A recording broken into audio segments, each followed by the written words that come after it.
खबरों में आगे बढ़ते हैं। लखनऊ से खबर बता देते हैं, कांग्रेस का पिछड़ा वर्ग सम्मेलन आज है तो सरदार वल्लभ भाई पटेल की जयंती मनाएगी कांग्रेस। जातिगत जनगणना और आरक्षण बढ़ाओ अभियान को धार देगी। हर जिले के पिछड़े वर्ग के 100 से 150 प्रतिनिधि बुलाए गए हैं। तो पिछड़ा वर्ग सम्मेलन में यूपी कांग्रेस के आला नेता शामिल होंगे। तो बड़ी खबर बताया जा, हर जिले में पिछड़े वर्ग के 100 से 150 प्रतिनिधियों को बुलाया गया है। तो यहाँ पर आरक्षण बढ़ाओ और इसके साथ ही जातिगत जनगणना को धार यहाँ पर कांग्रेस देती नजर आएगी। तो सरदार वल्लभ भाई पटेल की जयंती कांग्रेस मनाने जा रही है और इसी के चलते यहाँ पर सम्मेलन आज होगा और इसमें जातिगत जनगणना और आरक्षण को लेकर यहाँ पर कांग्रेस धार देगी। तो हर जिले के पिछड़े वर्ग के 100 से 150 प्रतिनिधि यहाँ पर बुलाए गए हैं। पिछड़ा वर्ग सम्मेलन में यूपी कांग्रेस के आला नेता शामिल होंगे। तो कांग्रेस का पिछड़ा वर्ग सम्मेलन आज होने जा रहा है और इसके जरिए बता दें आपको कि यहाँ पर कांग्रेस आरक्षण मामले को धार देती नजर आएगी। इसके साथ ही जातिगत जनगणना के मामले को भी यहाँ पर कांग्रेस के द्वारा धार दी जाएगी। तो हर जिले के पिछड़े वर्ग के 100 से 150 प्रतिनिधि बुलाए गए हैं।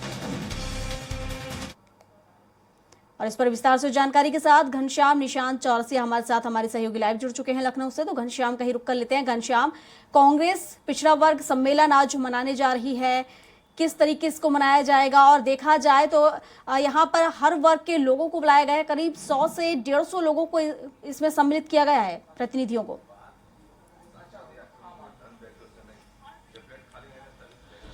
बिल्कुल प्रियंका, आज जो है कैसरबाग स्थित जो है गांधी सभागार में प्रदेश स्तरीय पिछड़ा वर्ग सम्मेलन कांग्रेस पार्टी करने जा रही है। इस कार्यक्रम के लिए उन्होंने दिशा निर्देश किया था कि हर जिले से लगभग 100 से 150 पिछड़ा वर्ग के लोगों को बुलाया जाना है। अब देखने वाली बात होगी कितने लोग उपस्थित होते हैं, क्योंकि इसके पहले भी कई कार्यक्रम कांग्रेस पार्टी के द्वारा किया जाना था, जैसे दलित यात्रा। लेकिन दलित यात्रा में कांग्रेस पार्टी का शुरुआत तो हुई लेकिन बाराबंकी से उसके प्रदेश अध्यक्ष अजय राय के द्वारा, लेकिन उसका समापन कब हुआ, कहां हुआ, अभी तक नहीं पता चल पाया है। उसका सबसे बड़ा कारण है कि संगठन कांग्रेस के पास अभी तक बहुत बेहतर संगठन नहीं है, जिसके कारण तमाम ऐसे जिले हैं जहां पे यात्रा का शुरुआत होनी थी, यात्रा होना था और वो यात्रा नहीं हो पाया है। अब जो है पिछड़ा वर्ग सम्मेलन करने जा रहा है और आज कुछ ही देर बाद कैसरबाग स्थित गांधी सभागार में ये होगा और उसमें दावा किया गया है कि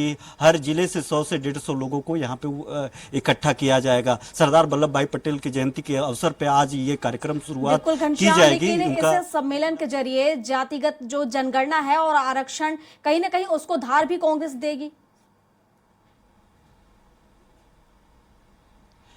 बिल्कुल निश्चित तौर पे, चूंकि बहुत अच्छा संगठन कांग्रेस के पास नहीं है, लेकिन इसके इतर वो अपनी खोई हुई जमीन वापस पाने की भरपूर कोशिश कर रही है। उसने प्रदेश अध्यक्ष बहुत जल्दी बदल दिया, अजय खाबरी को हटा करके अजय राय को यहाँ पे उनको कमान दिया और जब से खाबरी के बाद अजय राय आए हैं तब से किसी न किसी मामले को लेकर के वो सुर्खियों में हैं, अखबार के पन्नों पे छप रहे हैं। और यही कारण है कि अब संगठन को आगे बढ़ाने के लिए, संगठन को मजबूत करने के लिए वो लगातार इस बाबत काम कर रहे हैं और अलग अलग संगठन के अलग अलग वर्ग के सम्मेलन और कार्यक्रम कर रहे हैं। और उत्तर प्रदेश में वो लगातार कार्यक्रम इस तरीके की कर रहे हैं और अब उनकी जो मकसद है वो मकसद ये है कि जो राहुल गांधी का जो नारा था कि आरक्षण बढ़ाओ और जो है भागीदारी को लेकर के, तो उसको लेकर के जाति जनगणना को भी उन्होंने शामिल किया है। इसको लेकर के अब जो बैठक होगी, आज जो सम्मेलन होगा पिछड़ा वर्ग सम्मेलन, इस वर्ग सम्मेलन में लोगों को इसके बारे में जानकारी दी जाएगी। इस मुद्दे को धार देने के लिए जब ये लोग जाएंगे अपने अपने जिलों में तो कांग्रेस पार्टी की तरफ से इस मुद्दों को धार दी जाएगी और भारतीय जनता पार्टी के खिलाफ एक माहौल बनाने की कोशिश की जाएगी कि भारतीय जनता पार्टी कतई नहीं चाहती कि आरक्षण में बढ़ोतरी हो या फिर जाति जनगणना हो और इसको लेकर के वो धार देने की कोशिश करेगी। ये सिर्फ इसके पहले भी समाजवादी पार्टी भी लगातार इस मामले में हर बैठक में एक मुद्दा और एक एजेंडा बना करके रखती है, चाहे कोई भी कार्यक्रम समाजवादी पार्टी की भी देखा जाए तो उस कार्यक्रम में जाति जनगणना को लेकर के वो भारतीय जनता पार्टी को घेरने की कोशिश करती है। अब ठीक उसी प्रकार से कांग्रेस भी इन मुद्दों को लेकर के लोगों के बीच में जाएगी और इसी तरीके से जैसे दलित सम्मेलन हुआ और अब पिछड़ा वर्ग सम्मेलन है और जितने भी कार्यक्रम कांग्रेस पार्टी की तरफ से की जा रही है उसमें अब ये मुद्दे को लेकर के इस मुद्दे के इर्द गिर्द ही जो एजेंडा बनाया जा रहा है कि किस तरीके से जाति जनगणना को लेकर के लोगों के बीच में जाना है, लोगों को बताना है और ये बताना है कि कांग्रेस पार्टी को अगर वोट मिलेगी तो ऐसे में जब कांग्रेस पार्टी रूलिंग में आती है तो ऐसे में उनको जाति जनगणना करवाया जाएगा। और इसके अलावा जो आरक्षण को बढ़ाने के लिए बात की जा रही है, आरक्षण को बढ़ाने की बात की जाएगी। इसके अलावा अगर देखा जाए, अगर ओवरऑल प्रियंका देखा जाए तो कांग्रेस पार्टी का जनाधार भले ही कम हो लेकिन उत्तर प्रदेश में बहुत बेहतर स्थिति नहीं कह सकते हैं, वो बहुत अच्छी स्थिति में नहीं है पिछले, लेकिन 2024 लोकसभा चुनाव को लेकर के वो कतई कोई भी कोर कसर नहीं छोड़ना चाहती है, इसीलिए लगातार कई तमाम तरीके का एक्सपेरिमेंट कर रही है। कई कांग्रेस और बसपा जैसे सरीखे जो जितनी भी पार्टियां हैं उस पार्टियों से तमाम लोग कांग्रेस में ज्वाइन करवाए गए हैं, उनको अलग अलग एजेंडे पर लगाया जा रहा है, अलग अलग जिम्मेदारियां दी जा रही है, अलग अलग कार्यक्रम का आयोजन करवाया जा रहा है, उनको कोऑर्डिनेशन करवाया जा रहा है। इससे साफ पता चल पा रहा है कि अपनी जो खोई हुई उनकी जो जमीन है